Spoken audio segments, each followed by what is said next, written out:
Is there something wrong? Warning. Life support failure on all decks. Abandon ship. Maybe it is time to take command. Bridge to Captain.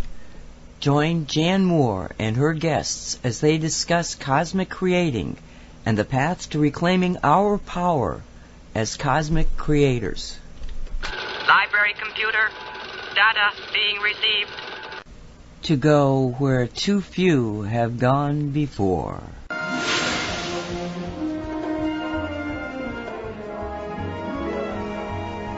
Welcome to the Cosmic Creating Radio Show with Jan Moore. This is a production of Cosmic Reality Radio.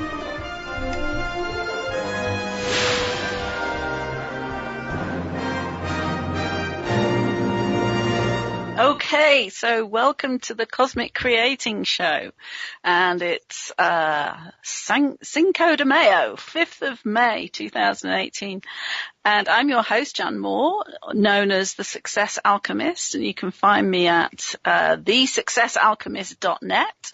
And my mission here on the Cosmic Creating Show is to bring you inspiring and informative guests to share their message and magic on the subjects of cosmic creation, spirituality, metaphysics, manifestation, conscious evolution, conscious living, and more, to help you create your cosmic reality in alignment with your passion and purpose.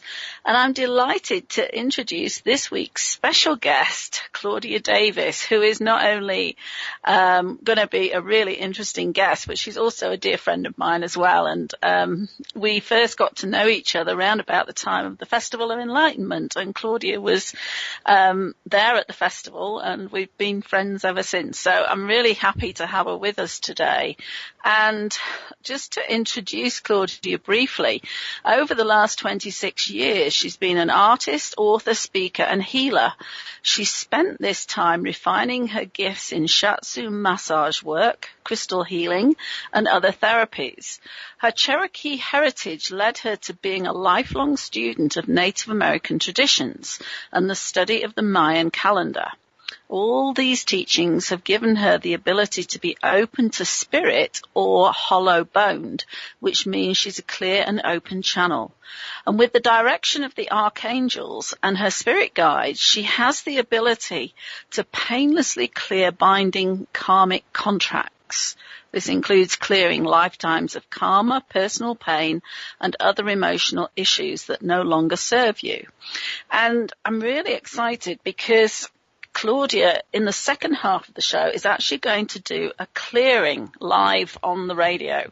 So stick around for that, because that is going to be really powerful, enabling you to let go of whatever it is you need to let go of. And boy, are we doing a lot of that at the moment. And she's also going to share a lot of information about what's going on the planet with the energy coming in and activations and all sorts of things. So it's going to be a really fascinating show, I know. So Claudia, welcome. Thank you so much. I so enjoy speaking with you and sharing my time with you. Thank you, Jan.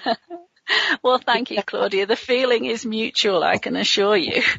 So, in the usual way that I introduce these shows, I would love to have you share some more about how you came to be doing what you're doing, how you got to this place that you're at now. Well, you know, we all kind of have our dark night of the soul, where we get pulled through the knothole backwards. And mine happened in 2010. I was just, going along with life down my little road. And I remember when I was writing my book, I had this doorway and this archway thing. And it said, this is your path. And then it goes, this is your new path over here. And I remember saying to myself, what is this?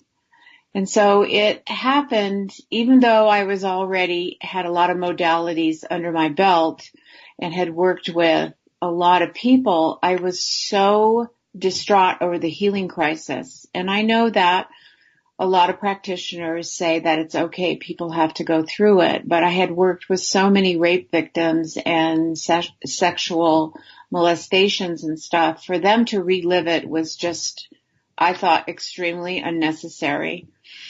So I had asked a question, and I put it out there in the universe. Why do we have to have healing crises? Why can't we just do this without it? Why can't we just transit through it? What is the big deal? And so it took 10 years. It took till, 2010. And it took the crossing over of my mom, and I went to Oregon to help her cross over. And she was in Lincoln City, Oregon. And that was a huge shift for me, a huge contract shift. And some switch went on. And when I got back, I thought that my mother crossing over was just going to be a piece of pie and I would be okay. But I wasn't, and my heart was really heavy in grief. And so I went and signed up for a women's retreat. And lo and behold, this young woman came to me and she said, "You don't know me." She said, "But I have something for you. And I was told you were coming. And I am inviting you to come to my home, and my husband needs some help with his childhood. And would you consider coming to my home so that I can gift you with this?" So I was just like, wow. So a week later, after the weekend retreat, I went to her home and I worked on her husband. I brought my massage table and I did the inner child work and he released a lot of stuff. And then she sat down and she said, "Okay, I have to tell you a story." And she told me this story of this white light vision that showed up, and it was Michael the Archangel. And he gifted her. He said, "I'm going to give this to you because you're going to meet up with the person that it's going to go to." He said, doesn't mean you can't use it, Val, but it means that the person that's going to take it and run with it, you're going to know that person. Well, I guess it was me because that's what happened at that event. And so she explained the whole process, and this tremendous white light came over us, and the presence of that magnificent soul was there. And so it just downloaded this program. And so I went, wow. And of course, at the end of it, it's everything that God sees and no healing crisis. And I was like, wow, it came at last. So I've been using this program, this verbalization, 100,000 million ways. The thing that Michael said was that the guts of it, bring it up to date, mark it paid in full. There's a certain amount of phrasing that has to stay the same, he said, but you can add and morph and change as the universe changes, and you have to add more stuff to it. So I kept the guts of it, and of course lots of stuff has happened where we've been working now with shadow parasites. We've been ushering a lot of shadow parasites up into the light. The agreement to have the veil pulled has been, that's been revealed so that we don't have to have that contract anymore, and the veil can be lifted from people. So a lot of stuff came afterwards. And I just got to tell you, it works, and you don't have to it's not wrenching like a lot of processes are. And we don't even have to have karma now anyway. They burnt the book of karma in Tibet. So there's a lot of wonderful, wonderful practitioners out there. There's a lot of wonderful techniques, everything that we need to transmute and help ourselves offload these contracts and these karmic agreements is there for us. And I just was so excited that you don't have to have a healing crisis. It's not like having your colon cleaned and you have to get sick. So. Absolutely, yes. Yeah. And you mentioned your book. Would you like to just tell the listeners about that and where they can get it? Well, I was supposed to write a book, and they were hammering me and hammering me and hammering me. And a shaman from Finland I met through the Matrix gathering, she just said, you have to do this. You have to get this out. And so I actually wrote a how-to-it book. It's the Archangel Workbook for Clearing Karmic Agreements. And everything is in there, and I was super stuck on how to pull it together. And so again, Michael came to me and he said, can you just draw the pictures and wrap the text around the pictures? And I went, oh, okay. So I used rabbits because the main thing that keeps us back is our fear. That's the main thing that we're being manipulated with, and how those darker spirits actually feed off of that. It's called luge. So I used the rabbit to show that as an example in the book. And so I wrapped all the text around it. And so everything's in there, the karmic suitcase, your cosmic toolbox. There's ways where you can to understand how to access how you feel. And then the contract stuff is in the back of it. And it's not a big, huge thing. It's probably maybe 50 pages. It's an 8.5 by 11 with a lot of lined note sheets in between the pages so people can jot down their feelings about stuff as they're reading through the book. And it's basically a how-to-it book. And I made it super easy. Great. And can they get it from your website? I've just found it on Amazon as well. So it's where's the best place to go for it? Amazon, or they can call me and I'll mail them a copy. I always have copies. I self-published, and so it's on Amazon. And it's not, it's like $17.99 plus shipping or something. So I made it affordable so people could have it at their fingertips. And once you learn it, you can use this every day in situations that come up. It really opens the door to freedom, your own personal freedom. Wonderful. So fantastic. And I know from my own experience, I've experienced this with Claudia, and I have to say the feeling of the energy shift is really quite amazing. So what, in the intro, I was talking about your Native American heritage. What influence has that had on the healing work that you do? Well, I still go back. I have a medicine wheel that's on my property. I still go there every day. I still remember my grandmother's words about being connected to everything. And that she said, had I been in tribal society, I would have been a medicine woman. They would have noticed right away that I was hollow boned. And she said, you're different than the other kids in your age group.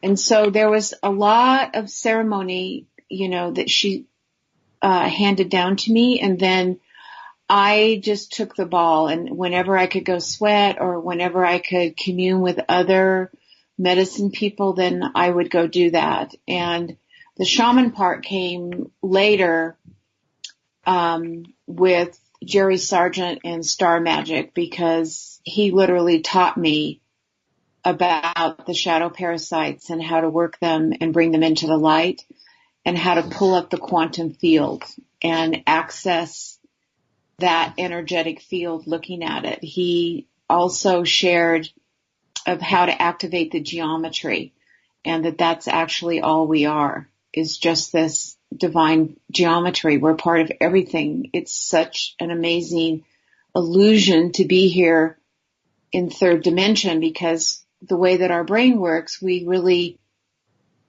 only see the illusion. We don't see the big picture. And through meditation and through clearing yourself and cleaning out your pineal gland and balancing your left and right hemisphere and accepting these new frequencies that are coming in and these codes and everything, that's what's going to open you up and understand. So I use my Native American stuff every day. Every day I give gratitude for everything to the 7 directions. I'm a pipe carrier for my family and for the nations. I am not a sweat leader. That was not my deal. So, and I think the shadow part of us is super important to understand that it's nothing to be afraid of, that they have just not seen the light. They are a part of creation. It's like a black hole. They just have not seen the light yet. And so sometimes that is just as traumatic for the person to let go of it as it is for the shadow parasite to trust that it's going to go into the light and have a new experience. So what are these shadow parasites? How do they attach themselves? Well, they're based on fear. Our planet kind of got hijacked by some extraterrestrials and stuff. They're not all bad. I mean, we have a lot of extraterrestrials here that are working for the good of the whole, but there are some mischief makers that hijacked the government and, they kind of took control over this planet, super control, way, way, way back. I am thinking during the time of Solomon and they were present during the time of Egypt and all of that. We just don't really have the right information unless you start digging deep. It's not going to come from our educational system. You have to go to the alternative places to get the information about this. So once it happened, we basically have a slave nation, a slave planet, and they are fourth dimensional and they are in and out of dimensions just like the Sasquatch are. And they know how to manipulate those energies to manipulate us humans who are basically a soul wrapped in a meat suit. And I know that sounds kind of crass, but the bottom line, that's what it is. And so until you become conscious of this and aware of it, that you're being manipulated by the government and the media and a lot of outside manipulation. So what happens is they establish fear, and these little guys are all around us anyway. They're astral, they're unevolved, but the energy that, like, we eat food, we eat plants, and some of us eat animals, and, we eat food. They eat energy, and they feed off of fear. And so there's actually a name for it. It's called luge. And so as soon as you are in the state of fear or something is upsetting you, let's say a person in your family or in your workplace or in your life has said something that's really upsetting you, and you become angry and resentful, that opens the door. It gives them permission to get inside of you, because they cannot get inside of you unless you give them permission. And I remember asking Jerry Sargent when I was in school, I said to him, how do they get in there? What is this? He goes, well, Claudia, he says in his thick British accent, he said, they get in there because people let them in. And then the contract is sealed. And then they're unconscious, and then they stay there forever. So then the fear gets repeated. It's very subtle how it happens. Truly, I don't think babies are born with them. I think that things happen to them when they get older, and then those attachments come. And then you have the energetic cords that people put in you. And you should have no cords on your body. You are sovereign and independent. You should have no shadow parasites inside of you sucking off your energy or cords in your field sucking off your energy. You are a sovereign individual soul, part of the whole. We are all part of that big picture.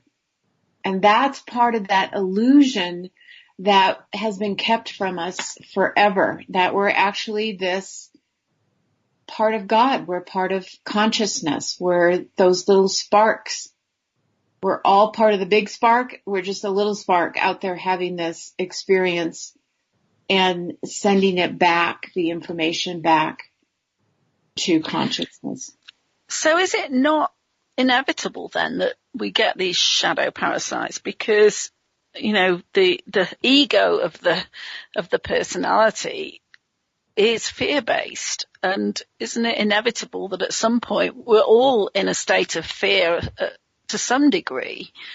How is there a way that we can avoid that, or is it that every time we have any kind of a fearful thought, we end up with another parasite attached to us? Well, what I do is I clear it right away, but I have this system that came down from the stars. It was so interesting. It came down from the constellation where Sirius is.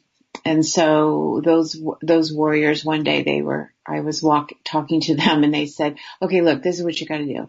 You have to load the light, load it. You have to lock it into the core of your planet, and then you have to armor up. So when I do my sun meditation in the morning and my qigong and my bone meditation, I load, lock, and armor up. And it's so easy to do. You just have to say it. Load the light, lock it into the core of Gaia, armor up. And that seals your field for the day. Now, if stuff comes in, usually what I do is as soon as I notice it, I'm like, okay, you don't have permission to be in there. Get out. And just by saying that, they have to get out because it's cosmic law. You let them in, and so you can get them out. It's no big secret. Get out, don't come back. So as soon as you feel that fear, and you have to ask yourself, are these thoughts mine? Did these thoughts come from me? And then you're going to find out that they did not. You know, that it's maybe a memory that happened when you were a kid, that they're ramping that up. Or let's just say you almost have a car crash, and there's that awful, you know, right at that very, very moment, your field is open because there's that shock and field. So you just have to say, okay, I didn't get hit by the car. I'm okay. If anything came of this, I'm releasing it right now, and get back into your core and your center. It takes practice to be mindful. And that's what the Buddhists talk about. And that's what the Tibetans talk about being mindful. That means being mindful of the energy around you. Learning to feel what is inside of you, because it's so subtle when it happens. Yes, I must say that's something, you know, I'm very focused on that awareness, and a lot of what I teach people in the mindful mindset part is really being aware of where your thoughts and feelings are being focused, and to, you know, correct that as soon as it happens rather than letting it run away with you. Yeah, you have to stop right away. And it's, you know, if you're in traffic, you know, sometimes I'll clear a contract in traffic if there's something that happened. I'll just say, okay, I'm not going to carry this. This is not about me. And then that's why the book is so cool, because once you memorize how to run the contract thing, how to clear it, it's just gone. You can drive down the road and clear contracts. It's so cool. Absolutely. Wonderful. So, you mentioned the medicine wheel. I know not everybody will be familiar with the medicine wheel and the significance of it. Would you like to just explain about that and the power of the medicine wheel? You know, the medicine wheel is an amazing teaching. And the Cherokee, there are 7 directions that we work with. We work with the cardinal directions, and then above us, below us, which would be the earth, and then within us. So each of those directions has a color, And this particular teaching is Lakota based. And so I'm going to use what they taught me to explain this. But so on the medicine wheel, the color of the north is white. And if I have this wrong, forgive me, my brothers and sisters, but, the white man is responsible. That color represents the white race. And that race is responsible for lightning, electricity. And, we made the first bomb. It was from this culture. Edison, and I know that some people are saying, well, the Chinese had fireworks. Well, but their mission is a little bit different because they're the yellow race. But, Edison, the light bulb and all of that came from this white culture. So the yellow culture has meditation. The black culture has water. And the red culture, which is the red man, has the earth, takes care of her. So these colors that are in this medicine wheel all have a job. And it also shows how we're all connected, that as unity, each of us has a responsibility for this planet. And I'm not talking about the galaxy, or I'm not talking about other planets in the Milky Way and other, races of extraterrestrials that have their system. This is for Gaia. This is about there's not another planet in the universe that is like this planet. This, this has been called the Disneyland of the Milky Way. So there's a lot of other extraterrestrials out there that want a piece of the action. So the thing that is so special about this planet is that we have caretakers. We have all these different cultures that have responsibilities and jobs. So I always start in the east, because that's where the sun comes up for me. And I ask permission first before I can enter my medicine wheel.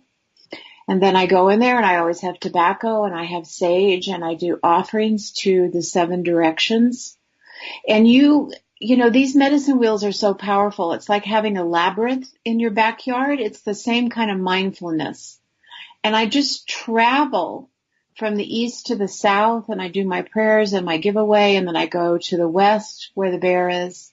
And then I come back to the north where White Buffalo Calf Woman is and the prayer pipe.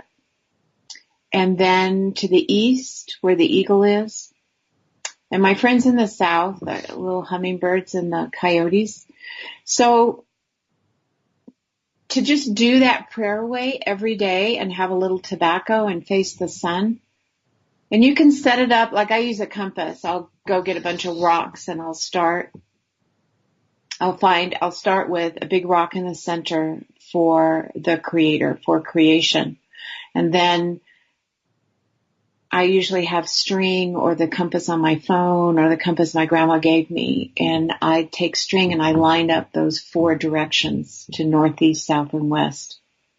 And just having those 5 stones gets you started. Mine's pretty evolved. I have some long steel rods that are in those 4 cardinal directions, and I have Tibetan flags that fly in between it.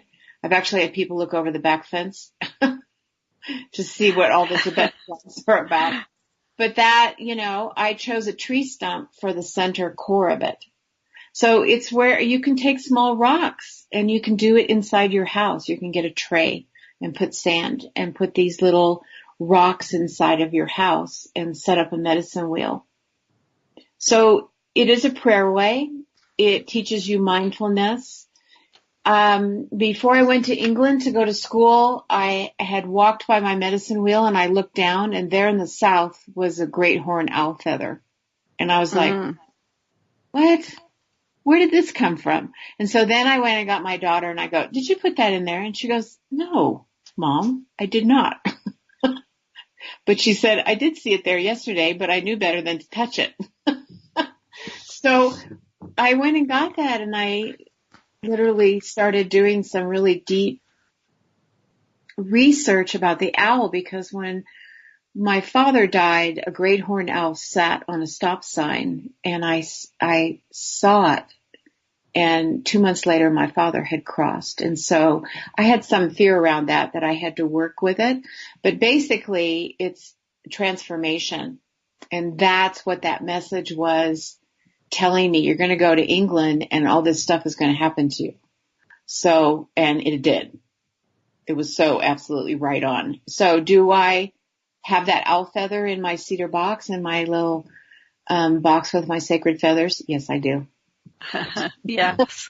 Yeah, I actually have quite a collection of feathers, and hawk feathers turned up at a very significant point in my life when I'd actually discovered I'd been a Native American in a previous life. So I have a real collection of feathers. It's interesting because I was never particularly drawn to birds. I've always been a real animal fan, but never into birds. But since my awakening, I've really felt a real connection with certain birds, and the eagle, and that came to me in a meditation, and the raven, which interestingly is my Native American birth creature. I'm born in the time of the raven, and I had some really interesting experiences. So that's all about magic. Mm. Yeah. Yes. They're super important to us because they are about the air. They fly. So it's about our thoughts and our prayers. They take our prayers and our thoughts up to creation. So the air, they're just so important. They're just as important as bear medicine and going within. They're just as important as my friend the coyote to trick you into your spirituality, or the hummingbird that brings enlightenment. So all the things that are placed on this planet are here for us. They're here to teach us, help us. We weren't supposed to be killing them and doing all that stuff that's happening, but when that all comes full circle, I truly believe that it'll all fall back into balance. Yes, absolutely. And interesting you should say that. I've got another guest just lined up for the 2nd of June. His name is Sandra Mendelssohn, and she is a communicator with animals of all species, and talking about the messages that they have for us in terms of our evolution. So lovely lady. I was on the phone with her for about an hour. So yeah, the more that we can really explore and share the information about this and reconnect people to nature. I mean, that was one of the goals of the festival, in having it in a beautiful setting where people could really get the energy of nature rather than, the city energy, which I think is responsible for making people feel separated, not only from nature, but from each other. Yeah. Yeah. To get their bare feet upon the earth. In the morning when I get up and I go out there to do that sun meditation at dawn, I just reach over and I grab, the tree, the branch of the tree with the needles on it, as if I was greeting that tree and saying good morning, and shaking its hand. Sometimes I just go and I put my spine up against them, and so yes.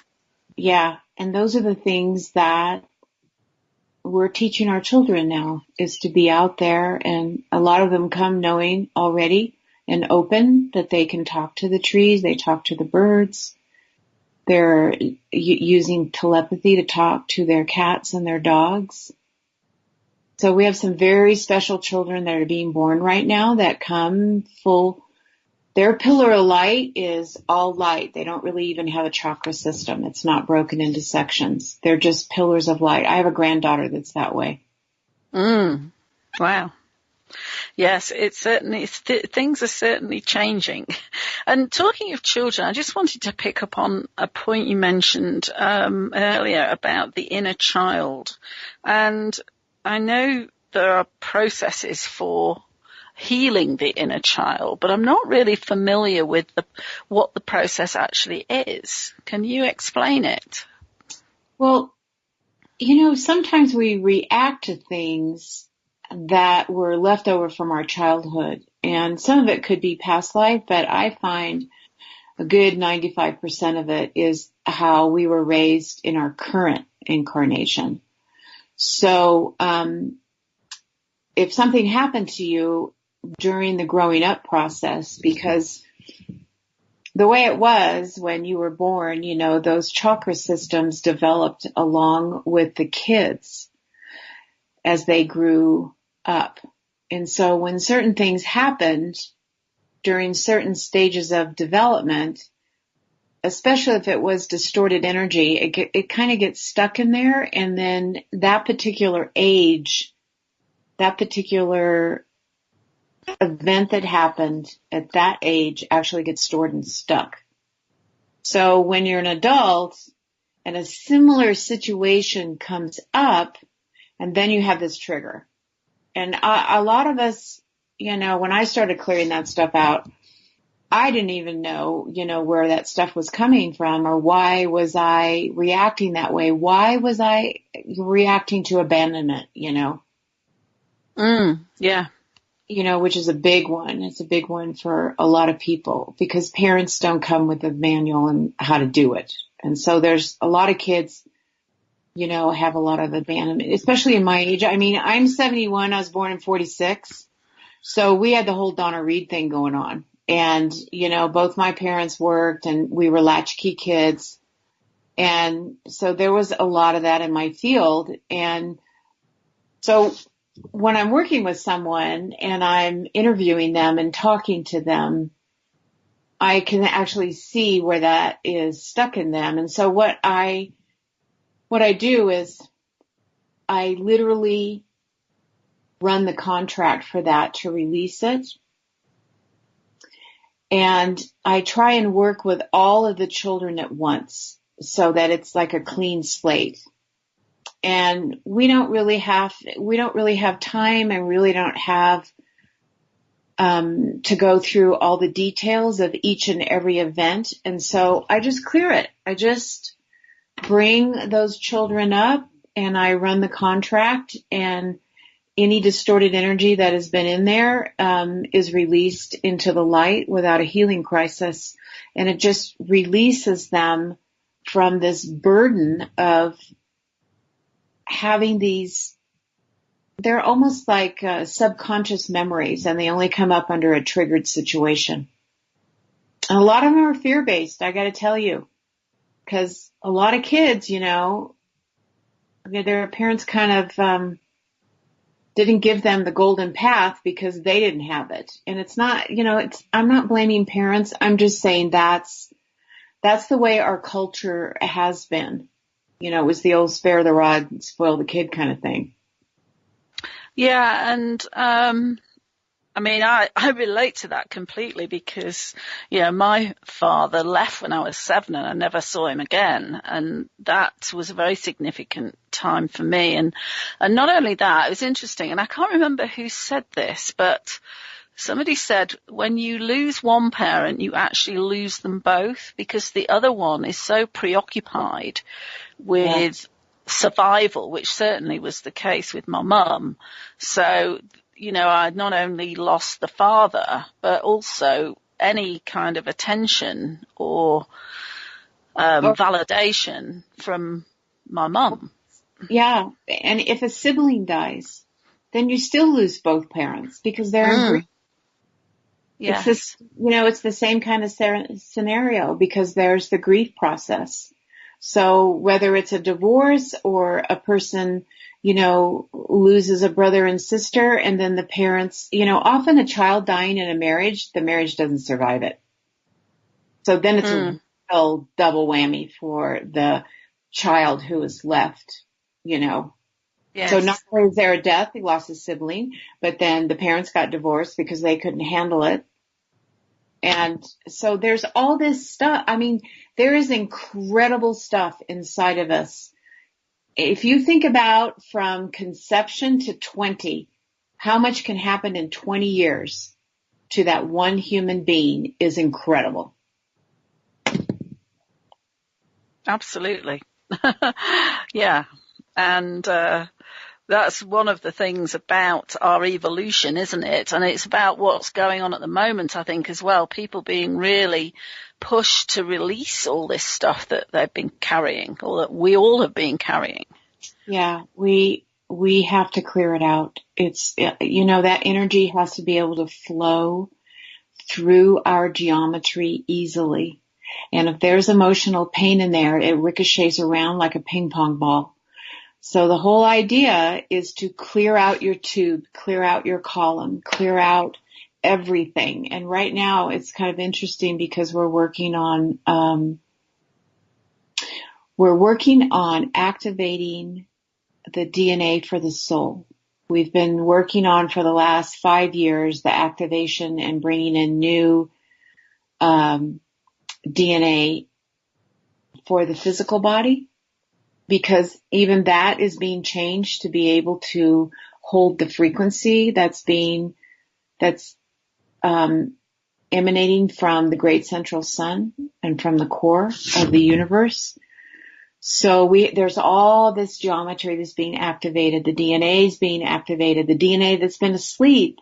Sometimes I wind up pulling markers out of people, like addiction markers, and then just putting in the new codes. So now it's our soul. Now our soul DNA is being activated and awakened. So you can imagine if you're unresolved and you're struggling with all of this stuff that you really can't, the only way that you can really see it is the rest of society is kind of chaotic also.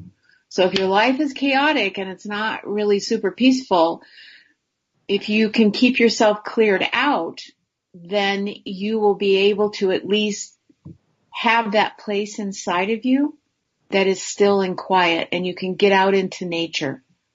If you can just get out into nature, hug a tree, be still just for a minute, get your bare feet onto the earth and realize that you are part of the whole, that we're all going through this. Gaia is going through this. Our whole galaxy is going through this. We were up for this upgrade. There are planets out there that are waiting for us to awaken to this. There are other planetary beings that are helping us that have been hijacked by the same people that hijacked us. They're here to help us. So there's a lot of stuff going on. And so if you feel that, it's real. So how do we know how long this is going to take? Because there's a lot of stuff out there on the internet, in the alternative sector about what they call the event, as if it's some kind of really significant one-off thing rather than a gradual process. So there's so much saying, oh, this is imminent, it's happening any day. Is that how you see it, or is it just a progressive evolutionary process? Yeah, it is progressive. And that's super fear-based, that business. And although I have to tell you that in Yellowstone, things have kind of heated up over there, and we could have some earth changes that just, it just depends on us working together, group meditations for peace and gradual ascension. I really like, one time, I was talking to Jerry Sargent about this one day, and he said to me, it's almost like what's going to happen is as we become more clear and become stronger portals of light, and we have our tribe, we have other unity consciousness with us, that, that other sector that's really having a hard time or choosing to be still asleep, he said it's like we're going to be looking at that but not affected by it. And Dolores Cannon in her books has said that actually that fifth dimensional planet, Earth, when it's manifested, is just going to separate from the third dimension. Because we were elevated at one time. But once we got hijacked, then the whole system kind of went downhill. So at one point we had all that. We had the telepathy. We had the health and being able to heal ourselves and work with creation. So once it all got downgraded down into third dimension, that's when this stuff really got stewy. So I don't think there's going to be like a huge thing. I think we're going to have volcanic stuff because that shows a release of the energy from the core. I think, if they quit manipulating the weather and quit, geothermal stuff with the spraying of our atmosphere with aluminum, and now they've got nanotechnology up there hitting us. And also the HARP, those 3 installations of those HARP things, and there may be more of them. Those kinds of things that are making it more difficult to move out of third dimension because of that, because they want that slave mentality. They want to hold us down into third dimension. So that's kind of the war that's been going on. And we have enough light workers now that, we made enough noise that the rest of the universe is looking at us and they're going, wow, these guys really want this. We're going to do this. And so now we have the extraterrestrial help that's helping us. So I'm going to tell you right now, I know deep inside of me, there's not going to be a nuclear war. There's not going to be that stuff. But Gaia she will do some things. She will have some earthquakes. And I noticed the volcano on the big island of Hawaii is going off. I noticed that there's more thermal activity in Yellowstone. So she's letting this off, letting this steam off, trying to bring all this back into balance because that other system has used her and abused her. So I think there's a line that's been drawn in the sand and it's like, no more. Okay. I remember, Dr. Jose Aguaras, who was instrumental in defining the Mayan calendar, into North America. And I remember I was at UC Davis and he gave a lecture and he said, if you fleas upon this planet Gaia think that you're going to get away with this or you're going to control this beautiful jewel in the universe, you are grossly mistaken. And that's how I look at it, that the stewards that are upon the planet that are harming it are not going to be able to do that for much longer. Absolutely. And talking about the Mayan calendar, that was something else that people, even, in the New Age fraternity, for want of a better word, were expecting something really significant in 2012. And to all intents and purposes, it didn't seem to happen. But again, wasn't that just an energy shift rather than some monumental event? Well, yeah, and then the media and people that really didn't understand those cycles and those grand cycles, that it was just the end of a cycle and the beginning of another cycle, which actually started all this. We had a big one in August 17th, 1987, and that was the harmonic convergence, and we've had another one since then. But those cycles are all connected to the stars in this galaxy. And those time travelers know that. And so the media and other people who are unresolved with their fear kind of pumped it up as the doomsday stuff because that was a way to create fear and have more to eat, more luge. So any of that stuff, I fired my TV. I do not watch the news. I do not I kind of have one. Once in a while, I check in to see Trumper, what he's doing. But I don't listen. I don't watch TV. I'm not involved in that because I don't want any triggers. And all of it is an illusion anyway. That whole thing. We don't even have, even the people we vote to have already been chosen by another hierarchy of human beings that are controlling the voting system and who they're putting into office. So even our own country is so totally controlled by this. It's controlled by an outside force. So once you understand that, you can release yourself from that slave master mentality. And I think that's what you were saying before about not being affected by what's going on. I mean, I don't watch TV. I'll watch movies and things, but I don't watch the news. I hear views of the news from the alternative sector, which mainly is, basically, outing the fake news.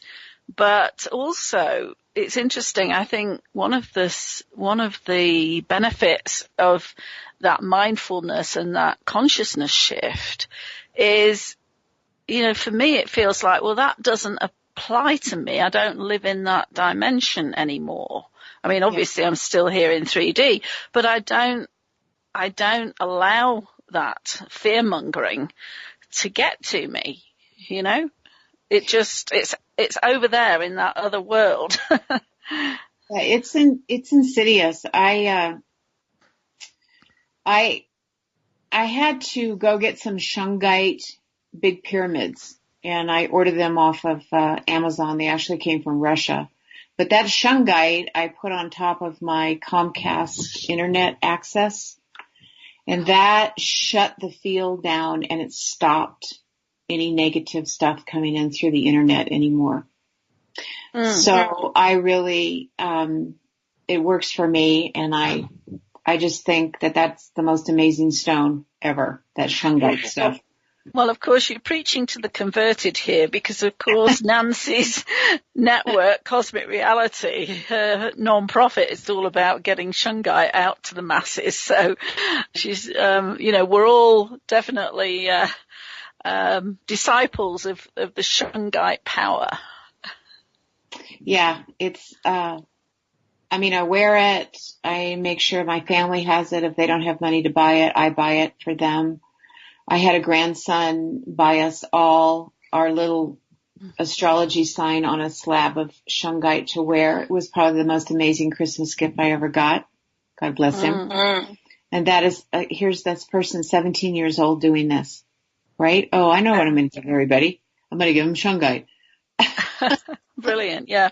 And of course, for listeners, if you want to investigate shungite, cosmicreality.net is the place to go. And there is a shungite store there as well. And you'll be supporting not only Nancy's mission to get shungite out to the masses, but also there's a really interesting project going on around bees and putting shungite into beehives, which has had some amazing results in terms of the health of the bees and the actual creation of new queens and new swarms of bees. So if that's the right terminology, but yeah, go and look at that. It's really fascinating stuff. So what are the symptoms that people can experience due to these energies coming onto the planet? Because you mentioned solar winds as well. I mean, I think I'm familiar with solar flares and the impact that has, or at least to some degree. So what's the effect on people of all these energies and activations? Well, I can speak for myself. Just a lot of sleep, 9 to 10 hours every night. You may have headaches. You may feel aches and pains in your body, like you're being morphed from the inside out. And so physical exercise is really important, and getting out on the earth getting out there to be on the skin of the mother and walk upon her and be in nature. We have, then we have our own astrology, right? I mean, we have these planets that go around our sun and affect us because each one of those planets has a consciousness. And they each have a job, and they're all working to morph us. Some of these transits and some of the stuff that's going on right now hasn't been there for like 40 years. So, and that all affects us. And of course, the more sensitive you become, the more cleared out you become, then you feel it more intensely. And sometimes I go to bed at night and I'm just buzzing and I'm like, okay, cells, come on. You guys just got to settle down here. The other thing is your physical body. If you're having trouble, then you need to detox. And coffee flushes, coffee enemas. There's some really good stuff on YouTube about how to do that. You've got bentonite clay to get the mill out, cilantro. I use bentonite clay, the psyllium hulls, and charcoal. And if I really feel that I'm really burdened, then I do the coffee flushes. But all of this, because you have this physical body, I mean, it's tissue. I call it the meat suit, but that's kind of what it is. So you got to take care of it because it gets loaded down because there's soy in the environment that has been genetically modified by Monsanto. And so then it has Roundup in it. And then you get those genetics in your body. There's modified food starch, which is going to tear down your gut and cause leaky gut. Unless you're eating organic and eating organic meat and working out and doing your meditations, it's going to be hard for you. You have to eat clean. You've got to get in touch with your inner core and meditate and connect to the earth, or it's going to be rough. You have to change your lifestyle. So I don't drink alcohol. I eat only organic food. I exercise. I do my Qigong, and it's taken me a long time to get there. I limit the amount of caffeine that I drink. So I do a lot of herbal teas. But there's a lot of stuff out there on YouTube to help you with all this. Great. Well, that's some really good advice, Claudia. And we're actually coming up to the top of the hour for our little musical break. Just before we do that, could you just share your contact information? Oh, sure. My website is being worked on because it's so far behind, and I finally found someone to help me with that. So my telephone number, if you need to call me, is 720-339-6852. That's my cell. And then my email address is mstar2525@outlook.com. So the M is for morning. It's Morning Star. That's what my grandma named me. My native name is Morning Star Bear Woman. So that's what that M star is. And the 25, I was born on July 25th, 1946, which is a day out of time in the Mayan calendar. So even that's kind of encoded, that little email thing. So I think the website is Karmic Angel Clearings. But like I said, it's archaic, and we're working on it. It's up, but it's just really super old. But I found someone to help me.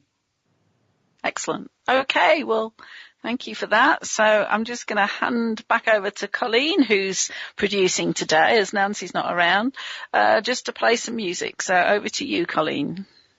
All righty, here we go. Okay, are we back? You are back. Thank you.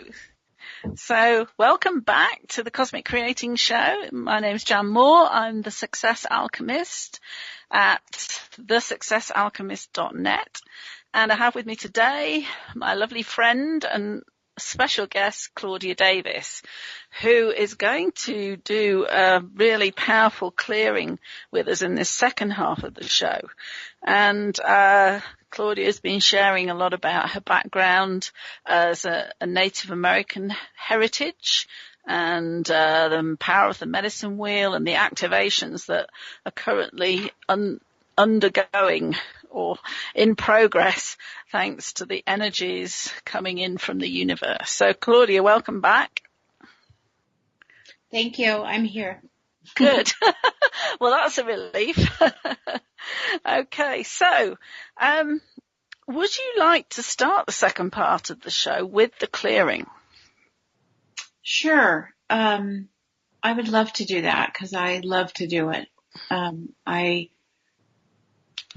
love to see people free because I actually feel that I'm free, and I work every day on staying that way, that I'm not manipulated by the media or I'm not manipulated by other hidden agendas, that I'm clear and truthful with my family and have boundaries for my own path and my own soul agreement. And that's the crux of this, is to be able to flow in and out of life and be upon this planet and love her and assist her as she also is going through this transformation. So if one of the things that I have people do when I do group clearings is I have them write down things that are on their plate, things that are bothering them. Yeah, I was going to ask you actually, just remembered, I was going to ask you this after we had the break about, you were talking about the physical impact of the energies and so on and the activations. What about the emotional impact of them? Because I know people have been reporting, feeling like they're on an emotional roller coaster, or, I've mainly felt periods of uneasiness or anxiety, that kind of thing. What are the emotions that are going to be coming up for people during this process? Well, they may come up, but they'll transit out and they'll move. One of the things that could happen is you will kind of feel stuck energy. You may feel pressure, but we'll just work through that. I'll make sure that I address that. And I'm going to also call in a lot of help. So I'm going to, bring in the presence of protection for all of us. And I'm also going to ground us and bring in everyone's guides and everything. So sometimes the emotions will rise up and you'll feel like crying, and a couple tears may come, and it's okay. We're on a roller coaster physically because of what is happening with these energies, because the energy is literally that ping pong ball. That event that happened to you is stuck inside your body, and the whole idea is to release that. And it's so magical because it's just going to transit out of your body. I mean, you don't have to walk on fire to do this. So, and I think that's the biggest thing. People have fear about clearing themselves or fear about healing, that because they're so afraid they're going to feel it over again. So my experience is there's only been a little bit of stuff. I mean, just a little bit of stuff has come up for people.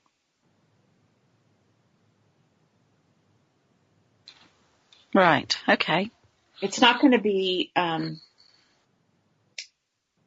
do not believe at this point it's going to be cataclysmic. In other words, I'm going to ask that it not be.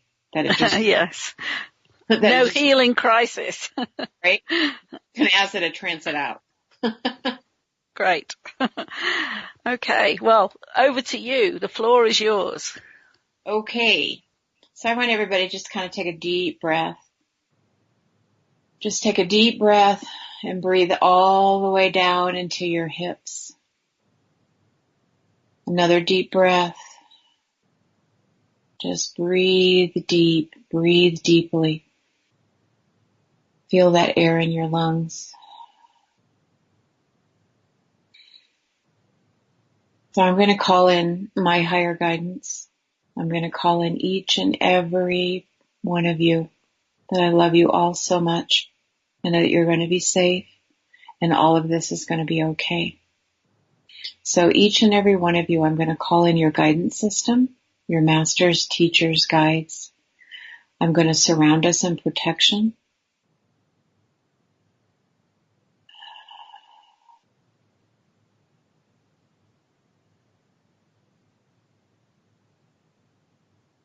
And I'm going to ask that the next deep breath that we take, that we ground ourselves right into the earth.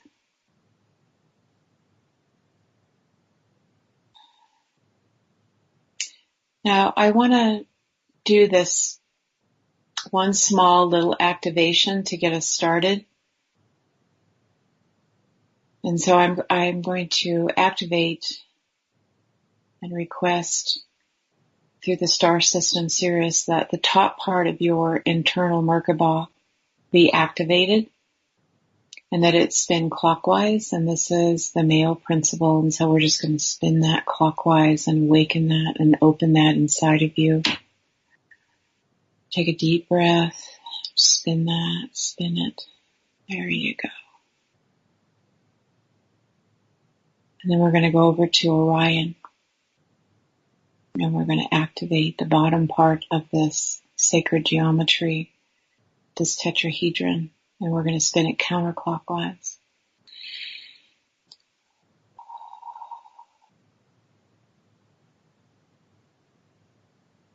Inhale, take a deep breath.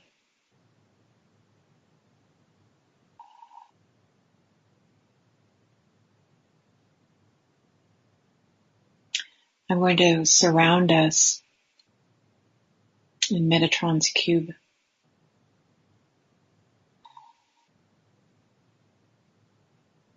And I'm going to bring up a portal of light right up around us. And we're going to spin that counterclockwise and get that going. And then we're going to connect to the star system, Delphini, and bring that core light right down through the top of our crown, right into that portal that's spinning. Inhale and right down into the core of the earth and ground and hook in.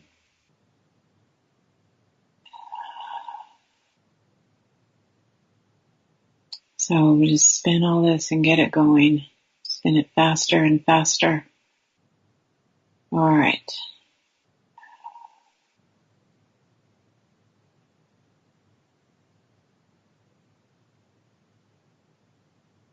So we're going to imagine all of the things that have happened to us.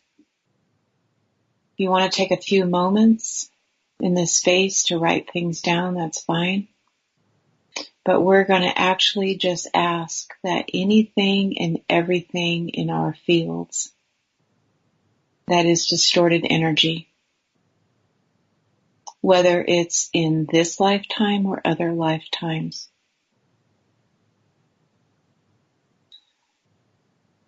and we're also asking as a group consciousness that we're aware of all of this, even if it is very deep, hidden, and in our subconscious. So even if you're not aware of things, we're going to ask for the unconscious things to also be released. There you go.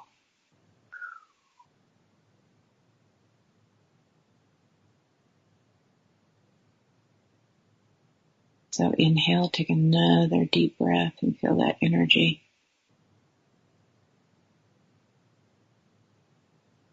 And we're staying grounded so we can do this work.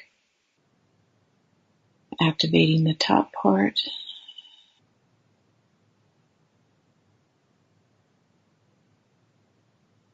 So this is going to cover our families. And as we do this, know that your family is not going to go away. They're not going to die. All we're doing is we are clearing from us to them, that we have no control over them.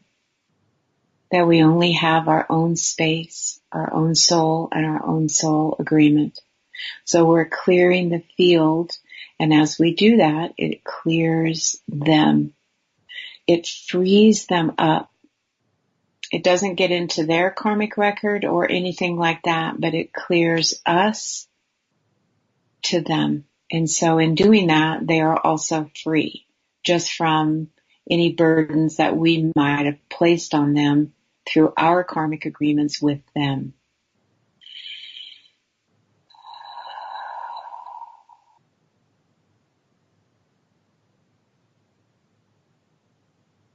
So think about your families, think about work situations, think about accidents, think about crossings, people that have passed in your life, that have left you with grief.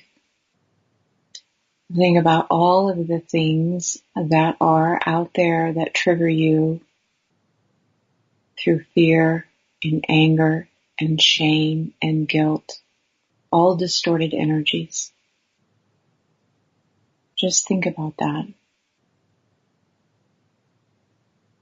Just know that you have all of this information at your fingertips, even the things that you are unconscious of and cannot remember.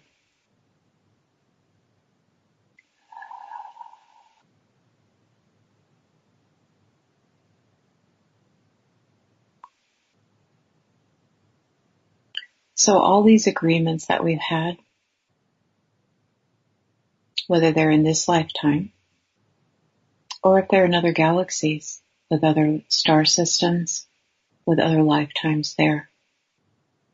Everything that is in your Akashic records in the unfinished file, we're going to pull that file up right now and we're just going to have all that come out. And we're going to clean, sanitize, and purify all of that. So that will be in this clearing also. So families, situations, childhood, any violent acts that have happened, anything that has hurt you physically, mentally, emotionally, or physically.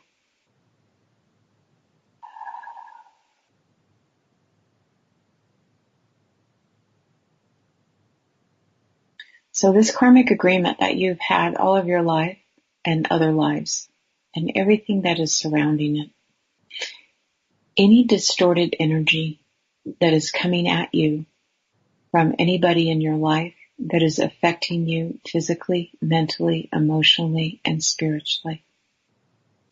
Anything that is going on that is in the unseen world that is affecting you physically, mentally, spiritually, or emotionally. All of the thoughts and emotions and belief systems that you have created that this is actually a reality. All of the DNA that is connected to this. All of the ancestral code that is connected to this.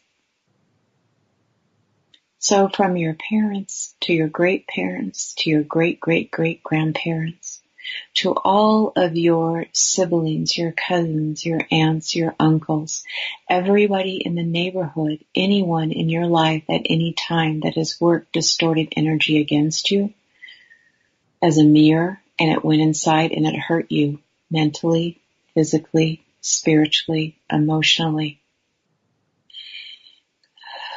If there are any curses that have been laid against you, buried deep or hidden, if there are any shadow parasites that are within you, we're inviting this right now to come into this Christ portal that we have created that draws right up into creation itself, that the light is safe, it's welcoming, and then there are a group of beautiful beings that are waiting to surround you in this light, that do not be afraid, that everything is a process of love. And we realize that you have not experienced that yet. And so we're offering this to you. So this karmic agreement for you to be inside of myself and any and all of these people, we're going to ask right now that distorted energy, physically, mentally, spiritually, and emotionally, be also released. Any and all blockages inside of your body that is distorted energy, we're opening those. We're asking that you be aware of this and it gently be released. We're increasing the flow right now, so the flow is being activated, doing that counterclockwise spin of that big portal. So all of these words that have been spoken, that you're holding in your heart right now, all of this lifetime of pain, anything that is out there, any fragmented part of your soul, any lives that are on other planets that are holding fragments of you, anything in the universe that has you fragmented, we're calling those pieces back in. This karmic agreement that surrounds all of these words and all of these situations and all of these fragments, all of the business and the unfinished business file in the Akashic records, any and all distorted energy that is out there, all DNA, all the markers that are ready to be pulled. We're going to do that right now, and we're going to bring in the new codes for that. So gently, safely, no healing crisis for that. Just whoever is ready for this, we're just going to say that this can proceed.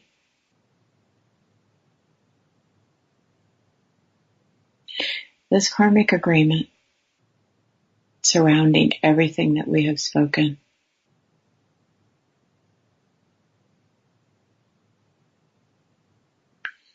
is brought up to date, paid in full, and dissolved immediately. This is for past, present, future, transition, parallel lives, all layers and levels, everything that God sees. Clear this up and down the soul group for each and every one of these blessed souls. Fill with love. Fill this with the creation of light. No healing crisis. As this leaves the physical body, as this leaves the cells, as this leaves the geometry, as this leaves the outer energy around the body, as this leaves the moed system. No healing crisis as this transit out. Just lift this off gently, safely. No healing crisis. And bring all of us back into wholeness. Inhale, take a deep breath.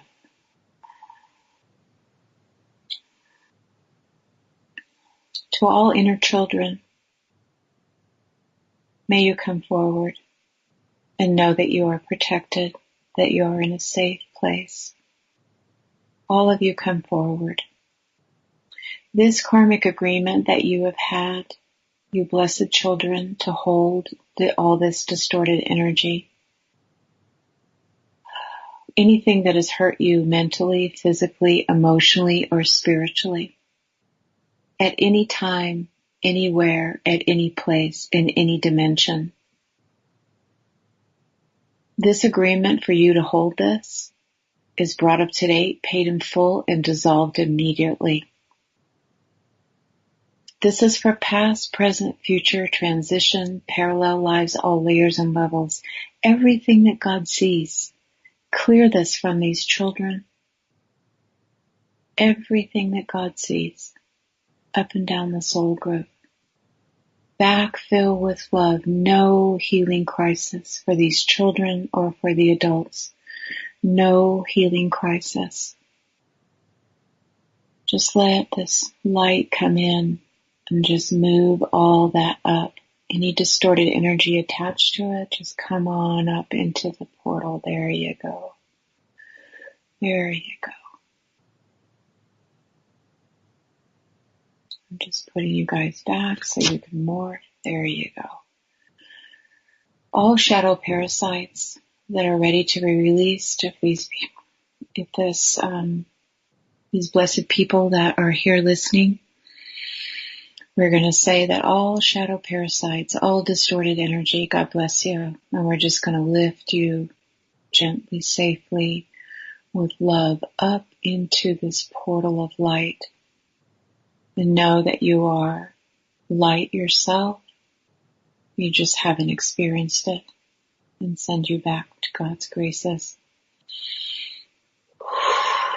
Michael the Archangel, help each and every one of these people. Cut all cords from them. Release them from all this bondage.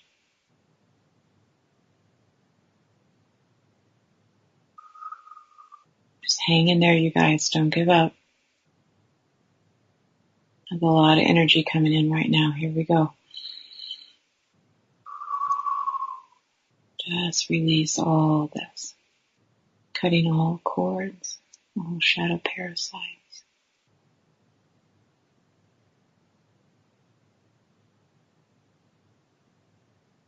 So I'm going to ask that any and all codes that are ready to be activated, activate what is dormant. Bring it to life. Let us be portals of light. Let us walk upon this planet and know every nuance that she needs. Let our soul agreements be activated. Anything that's in the way of the soul agreement, activate that. This karmic agreement to activate the DNA for the soul, anything that's in the way of that, is brought up to date, paid in full, and dissolved. Any distorted energy that's hanging on to that, any fear, we're going to bring that up to date, mark it paid in full, and we're going to dissolve that so that your soul DNA is now activated and awake. This karmic agreement to hold you back on your soul mission is brought up to date, paid in full, and dissolved. This is for past, present, future, transition, parallel lives, all layers and levels. Everything that God sees up and down the soul group. Backfill with love.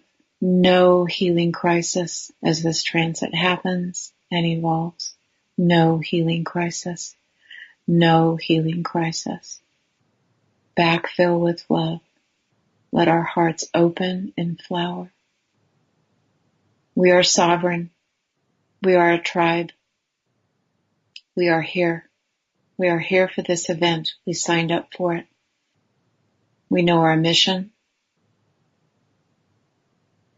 And we accept it.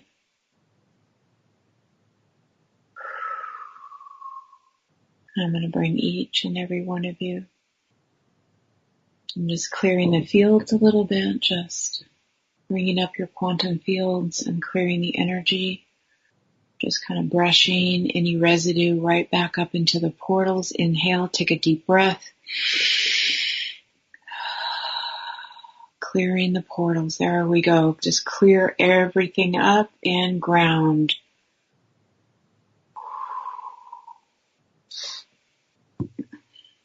So at the count of 5, I'm going to bring everybody back into consciousness. So 5. Feeling yourself. 4, realizing that you're morphed and changed. 3, 2, 1. We are present.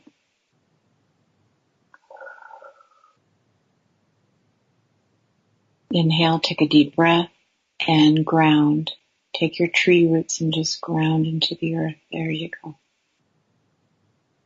I want to thank each and every one of you, and I want to thank the guidance system that was here today, Michael the Archangel, Metatron. I want to thank the star systems, the Lyran light workers, Andromeda.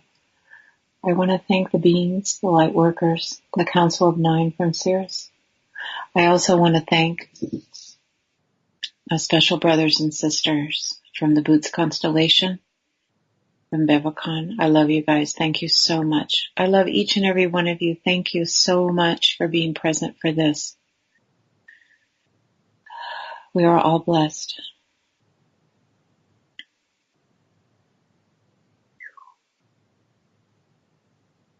Okay, closing the portal. There we go. Are you there, Jen? I am. Wow, that was powerful. Thank you. You're welcome. Amazing. Yeah, that was beautiful. I do love it when you do these clearings. I've been so blessed by ones you've done for me before. Really amazing. So I'm just the tube for it. I'm just the tube. That's all I am, the tube. Absolutely, yeah. Well then, oh my God. So I'm kind of spaced out now, Claudia. Okay, so inhale to the deep breath, and I want you to imagine that we're all trees. We're these beautiful, beautiful trees, whatever tree that you choose. And right down through the top of us, we're going to start to see our branches come out from our hands, our shoulders, and we have branches that are forming in our core. It's our trunk and our legs. And we're going right down. Our roots are going into the earth, into Mother Earth, and we're grounding. And we're holding on to her. And I'm going to say, Mary, Mary, full of grace, ground each and every woman, each and every man, each and every human in their place right now. Everyone that's listening, ground. How's that? Yeah, thank you. Okay, you're welcome. Okay, great. No balloons. You guys got to stay here. Absolutely. No escape. Right? Yeah, we're here to do a job. Yes, we are. Absolutely. So, I did ask earlier, we kind of skated over it. We talked about solar flare and solar winds. What's the difference in terms of the impact that they have? Well, the solar flares has a different set of magnetics that they work on inside of the body, the geometry.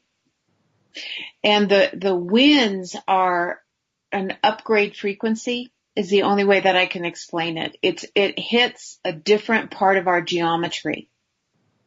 So the solar flare is actually an explosion that happens on the surface of the sun, okay? Mm-hmm. The winds are actually an opening that happens that there's no solar flare, but the energy, those photons just explode and come out without the fire. Right. So that's the difference between the two. So it's like an escape hatch. Kinda. Uh-huh. I think it opens portals. That's what I think. Right. Excellent. Because I know I've followed somebody on Facebook who talks about the solar flares being linked to timeline shifts. Yes. Yes. I agree with that. Because the sun, our sun in our galaxy is our activator. That's what, they have discovered that the temperatures on all of the planets within our solar system has gone up. So it's not just us. It's everybody because we're a unit. So if you can imagine the great central sun, okay, in the center of the universe, and around it are all of these other galaxies. I had to draw a picture for my granddaughter to explain this.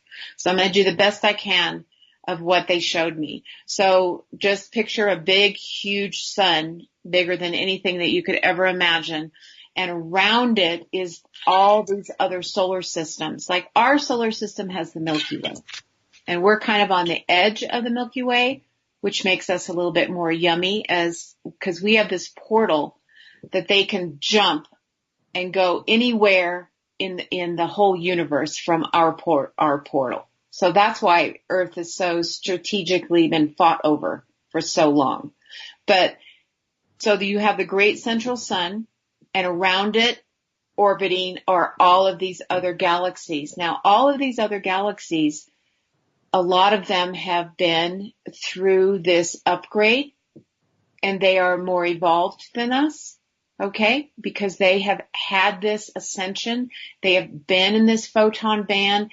They have experienced this, and they have evolved to the next stage. So it's our turn. And there are planets in our particular solar system that are waiting for this to happen because they can't move on until we get with it.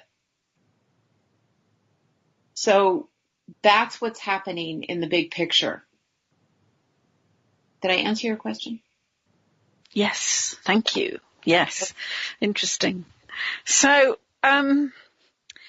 you were saying earlier, and I'm a follower of Dolores Cannon about the 5D Earth separating from the 3D Earth.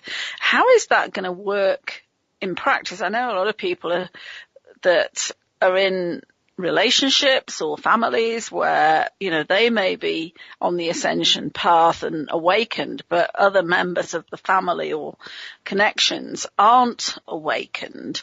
How is that going to work in terms of physicality? We're just going to disappear, or how will it work? I don't think there's a couple of different theories on this, but I feel, and I've had some long philosophical discussions with other light workers, but I actually feel that as we change and increase and take responsibility for our portal of light and our soul mission, that the members of our family are affected no matter what. Okay? Mm-hmm. Because I kind of believe that unless it's really, really, really deep and dark, I think that everyone is going to upgrade at some certain level. And I think that the sector of humanity who just can't make it, and I think that part is going to be separated out in another dimension. And I really, really think these soul units that we're in, these soul groups, that they're kind of coming up with us. I know within my family it's happening, but I have children that I have one daughter that doesn't talk to me anymore, which that's okay. I mean, that's her choice. She got super angry at me. It doesn't mean that I don't love her. It just means that her life path changed and she decided that I wasn't going to be part of it anymore. Okay, so that's a choice that's made by that soul. So she will transit in her own timeline.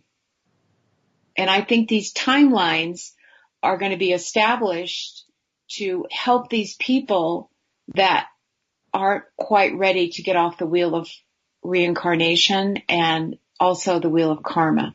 Because these things were created to enslave us and keep us here. So those higher dimensions, A, don't have reincarnation, and B, they don't have karma. So if you're not ready to let that go, I sincerely believe there's going to be a timeline, and who's to say that it's another planet, it's another place. Are extraterrestrials going to come and take them to another planet? I don't know. Sometimes I have to trust in the process. And I just know as long as I stay connected to my higher self, to my sovereign soul, and to this planet that I signed up to be here, that I know that everything is going to be okay for everybody, no matter what dimension, no matter what layer or level, whatever it is, because there's so much out there that we are not aware of that is happening. As soon as we can learn to meditate and use telepathy and talk to each other, it's going to happen quicker. We're just not there yet. We still have pineal glands that are junked up with fluoride and bad food and soy and all this stuff that was put out there to sabotage us. So I have to trust that all of us are going to be okay no matter what. Yeah, absolutely. I just want to pick up on what you were saying about, this, the wheel of karma and reincarnation.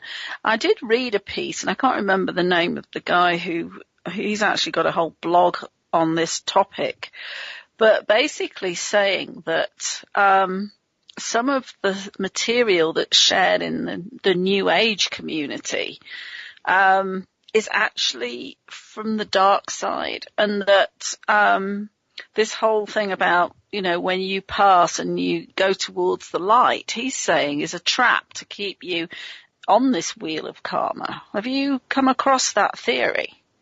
Well, I know there's a lot of there's a lot of light workers out there at different layers and levels of development. Okay.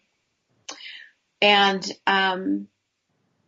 the thing is, you have to get out of your head and work from your heart, because your heart is not going to lie to you. And I think any and all of us can be manipulated by those shadow parasites. As soon as the ego gets in there and says that I'm better at this than you, and you stepped on my toes and this, that, and the other thing, that's where the manipulation and the distortion starts to happen. That distorted energy is here to teach you how to move that out of yourself. So as soon as that comes for it, like if you walk into a metaphysical center, and, I've been invited to lecture at a lot of different centers, and then I set up classes to teach and nobody shows up. I'm like, really? Well, the reason that happens is because they're not ready. They're just not ready, and that's okay. And I'm just like, okay, so I pack up my books and I come home, and I'm okay with that. I don't care. I mean, I have been at a lot of events where I have worked with, 40, 50 people in a room and done clearings. And so I know it works. So there are some pockets and some little places where the people are still stuck on the astral plane and they're still fighting and squabbling over, stuff. So that's okay. But you have to be mindful that you're not being manipulated by a shadow parasite or a hidden agenda. So as soon as power and ego get involved, then you got to question your path. What am I doing? Am I filled with love? Is this coming from compassion? Am I working for the good of the whole? Am I working for service for the good of the whole, or am I working for myself? Yes, and I know I've had this conversation with quite a number of people on the show and off the show about in this kind of spiritual personal development world, there are people who have kind of turned away from the service to others. And I mean, it was certainly one of the things that I wanted to ensure at the festival. And I feel very confident that we did succeed in that, in getting the people who are really passionate about the message that they have to share, rather than seeing it purely as a marketing opportunity. So I think, again, as you say, it comes back to discernment, doesn't it? That there is an energy behind the work of people which is governed by their intention, and you can pick up the difference between those that are just doing it for themselves and those that are doing it genuinely from a place of service. Yeah, I see somehow the money thing gets in the way sometimes, and I know that basically we're all just working with energy, and I never really worry about the money because I know that no matter what, everything is going to fall into place. But I think that sometimes there's greed that gets involved, which is a distortion, because that's the feeling of not having enough, or the fear of not having enough. And so then you have to have thousands of people and you have to be famous. And I've had numerous opportunities to jump on the metaphysical bandwagon and be famous. And I've turned my back on it because, I truly want to be service for the good of the whole. And so I don't want to fall into that trap where I'm just too busy and I can't reach the common person. Do you know what I mean? That's why these radio shows like this are so gifted and beautiful, because it goes out there and it touches each and every person that wants to hear this. Where often at a metaphysical fair, you don't really get that. I mean, I've helped a lot of people at a lot of metaphysical fairs, don't get me wrong. But I'm just telling you that sometimes when you get so trapped into your own system of business that you can't actually move forward because then the system has trapped you. Yeah. You don't have freedom to choose anymore because you've got to go do this and you've got to go do that and then you've got to pay the web guy and then, you know, do you know what I mean? You have to pay. I don't know. I am a believer. It becomes a vicious circle in effect of right. running to keep up. Right. So somehow there has to be a balance with it and you have to have enough time off. And you have to have enough time to recharge yourself so that you can manage this system with compassion and fun and love. Do you know what I mean? There has to be a balance in there where it's not like a corporation drives you because it has a board and a bottom line. My word to the public is quit the corporations. Go start your own little mom and pop business. Go find out what nature is about. Go find out what the community needs to help itself. Because the corporations are what is, you know, one of the things that's taking this country down and the globe. Yes, absolutely. Yeah, I got out of corporate in 2004. So Yeah. 14 years ago. Wow. I'm very happy to do so too. I think as a light worker, I'm very careful because I almost got caught in that and, I was so busy. It was crazy. So I had to step back and analyze what was I doing. And then I had a lot of, the other thing that happened was, I also found a lot of, that shadow business was really coming at me heavy because that was trying to take me down. So it taught me to put my shield up. It taught me to have super discernment about the people that I was working with and that were in my field. And often people evolve, come into your life, and then they leave. And it's the same thing with your family. I mean, sometimes your family members leave and they don't ever talk to you again. And I know that yes. I've had the same experience, so I completely resonate with that. You just can't judge it. You just have to go, oh, wow, okay, well, that's their path. And I know it hurts. I know it hurts and you have some pain, but that's where you clear it. That's where this process comes in, you know, where you can clear it and you can allow them to have their space to do what they need to do to evolve without you judging them. As soon as you judge them, you're right back in the stew pot again. Absolutely. Well, we haven't got a lot of time left, Claudia. What I'd like to do is have you just tell listeners how you work with people. I know you've mentioned workshops and the clearings that you do. What kind of activities do you do with clients in group and individually?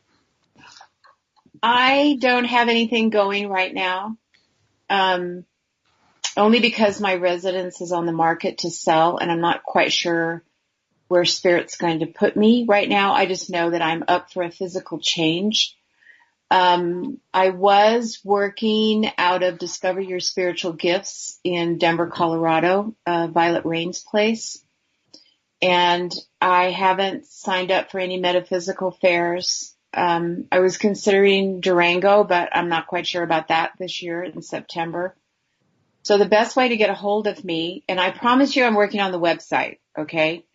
At least if I post that I'm going to have a group meditation or a group drumming or a group clearing, I could at least post it on the internet. And then people could see it. They could see it on my website. So right now, the best way to get a hold of me is my cell phone, or you can email me at the Msta 2525 @outlook.com. And just introduce yourself. Say, hey, I heard you on the radio. If you call me, send me a text first so that I know that it's not a prank, and just say, I heard you on the radio. My name is, Mary Lou, and I would like to speak to you. So my phone sessions are like $180. They're affordable. It doesn't matter how long it takes. That's just what I charge. And I'm set up for PayPal and whatever.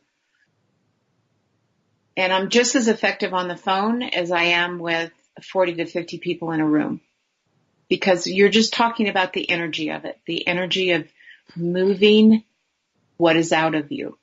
And then you have the book. You can also purchase the book. And if you have trouble understanding it, let me know. If we get enough people together, I can do a little class on that. Okay, brilliant. And I definitely confirm that doing your clearings over the phone are very powerful. Well, energy is everywhere, isn't it? So it doesn't matter. You just have to know it. That's all. We have to believe that it's there. It's there. Ask a tree. Absolutely, yeah. Interesting about, what you were saying about the trees. I had an experience in Muir Woods, actually, back in 2010 when I was visiting there, with the redwoods actually don't reproduce from seeds because the environment, the soil is not conducive to the germination of the seeds. So they reproduce vegetatively. So they're all linked, the new ones springing up from the roots of the established trees. And I was in this area and there was a group of trees, and one in the center was a fallen tree and so had died. And I could feel this energy of almost a mourning, of sadness at the loss of this one particular tree. It was quite extraordinary. Well, some of them are wisdom keepers, and they have done this study where all the trees are connected, and there was this huge evergreen tree, and there were some baby trees around it, and they had set up this monitoring equipment. And it was so interesting because they watered the big tree only to find out that tree sent the water to the baby trees through the root system. So aspen trees are connected that way. I believe that my big trees on this property talk to each other and are connected that way. I've worked with, I have a Sasquatch family that I work with that are from the northern part of the globe. And they tell me that the trees are in constant communication with everything, that they are the antenna.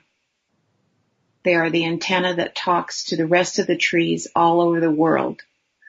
So one day I went out in the forest and I called in this one particular amazing Sasquatch. She's female. She's very large, very white. She has a little bit of dark on the edge of her fur. Her mate is a shaman, and they have a daughter. And so I called her in, and a bunch of Sasquatch came, just a bunch of them. And I said, so how do we do this? How do we send this energy to the rest of the world? And they said, okay, so this is what we're going to do. We are going to put this love into each tree right here, and then we're going to have these trees connect to every tree all the way around the world. And I saw it happen, and it was amazing. Absolutely amazing. Wow. It reminds me of the movie Avatar, actually. Yeah, I just had never, ever had that thought, but that's, they're there. They're at that dimension. They're in and out of fourth dimension on all layers and levels of it. So, they know they are the caretakers of the forest. Yeah, I really enjoyed that movie because the thing that really got me, got to me, or that resonated was I see you. And I think that's so powerful in terms of, it's what I used to do with the horses I work with. It was like really connecting. I see you as a being, not just as a big animal, but you're a spiritual being. And it's the same with all of nature. If you have that approach of, I see you for who you truly are or what you truly are, it's a whole different experience, isn't it? Yeah. And I often tell them, I see you, I know you. I see you, I know you. I recognize you. You are me and I am you. It's just it's so incredibly beautiful, the planet that we live on. We're just in this huge, huge transformation. And I know people are probably just barfy over hearing that, but that is what we all signed up for. I mean, I came from a long, long, long ways to get here to do this. And I didn't have to come. And my mother and father hid me. I was hidden from my British grandmother when I was born.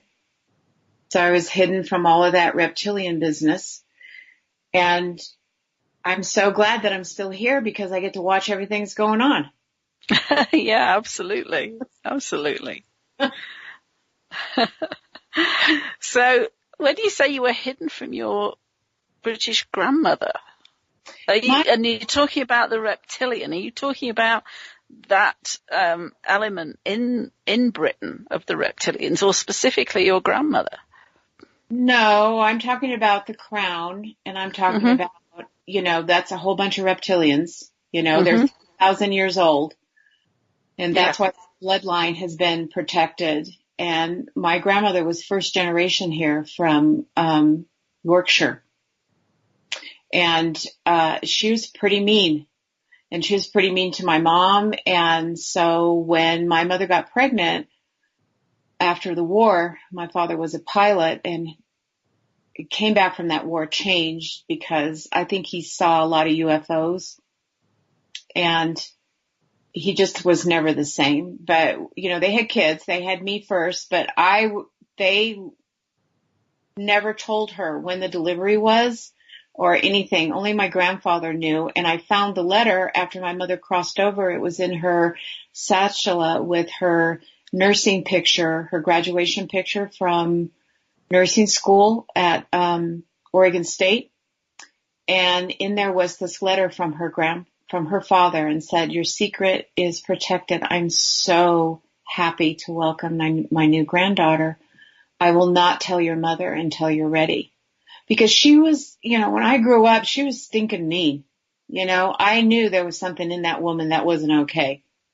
And I used to hide from her in the bushes in the yard in Portland, Oregon, when we'd go up there. And so I did not know, I don't think my parents were conscious of this, but I think they knew that they could not have their children around her they couldn't have my grandma Lily around when my mother was in labor. And she was stinking mean to me.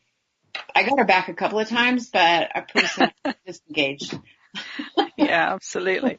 Well, we're up almost at the top of the hour, Claudia. It's been an amazing ride in the last couple of hours, and what a great clearing that you did as well. I'm so glad to have had you on the show again and sharing all your incredible knowledge with me and the universe and all those who are ready to listen. So thank you so much for being on. And honored. I feel so honored, and I just want to tell each and every person out there that divinely I love everyone and the planet, and I thank Jan, and I also thank Colleen, and just thank you so much for this opportunity, because each and every person that is touched by this, it will change their lives. I guarantee it. Absolutely. So thank you, and thank you to Colleen for producing this week in Nancy's absence. And I'm Jan Moore, the Success Alchemist, signing off. And if you want to find out more about the work that I do, you can go to thesuccessalchemist.net or just successalchemist.net. So thank you all for listening, and have a wonderful day.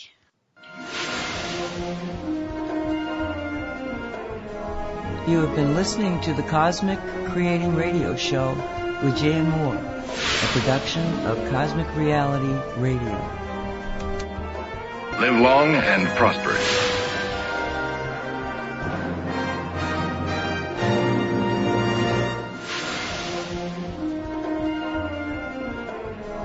You have been listening to the Cosmic Creating